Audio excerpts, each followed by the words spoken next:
అందరికీ నమస్కారం. బ్యాంక్‌లో లాకర్‌లని తీసుకొని మనం అద్దెకి మన వస్తువులు విలువైనటువంటి వస్తువుల్ని దానిలో భద్రపరుచుకోవడం జరుగుతా ఉంటుంది. అయితే దానికి ఆర్‌బీఐ రూల్స్ అండ్ రెగ్యులేషన్స్ ఉన్నాయనేటువంటి విషయాన్ని కూడా తెలుసుకోవాల్సినటువంటి అవసరం ఉందని చెప్పి తెలియజేస్తా ఉన్నాను.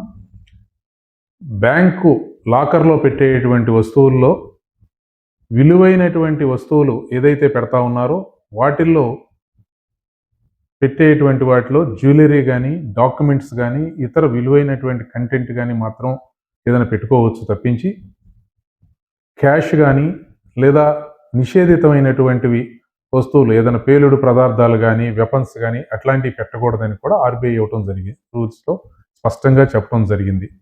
అదే సందర్భంలో ఆ లాకర్ ఉన్నటువంటి ప్రాంతంలో భద్రతను ఎక్కువ పెట్టాలని, సీసీటీవీ కవరేజ్ కూడా పెట్టాలని చెప్పి కూడా ఆర్బీఐ గైడ్‌లైన్స్ ప్రకారం పెడతం జరిగింది.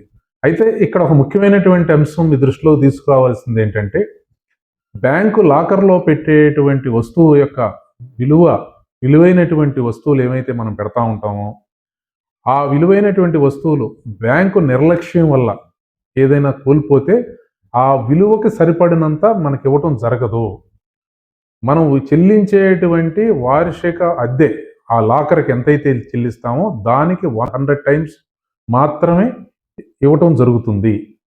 అంటే ఉదాహరణకి లాకర్ రెంట్ ₹1000 ఉంటే ₹1,00,000 వరకు మాత్రమే కాంపన్సేషన్ ఇవ్వటం జరుగుతుంది. అది కూడా బ్యాంకు నిర్లక్ష్యం వల్ల అది జరిగినట్టుగా నిరూపించబడాలి.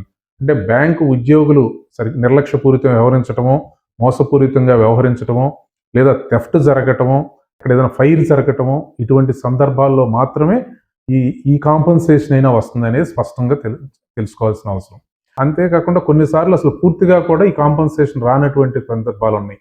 అవి వరదలు వచ్చినప్పుడు కానీ లేదా భూకంపాలు వచ్చినప్పుడు బ్యాంకు వారికి ఏ విధమైనటువంటి సంబంధం ఉండదు అనే విషయాన్ని స్పష్టంగా తెలుసుకోవాల్సినటువంటి అవసరం. ఎందుకంటే బ్యాంక్ లాకర్లో మనం పెట్టినప్పుడు ప్రతిదానికి బ్యాంకే బాధ్యత వహిస్తుంది అనేటువంటి భావనలో మనం ఉంటాం కాబట్టి ఈ విషయాన్ని చాలా క్లారిటీ తీసుకోవాల్సినటువంటి అవసరం ఉంది అనేది మీ దృష్టిలో తీసుకొస్తా ఉన్నాను.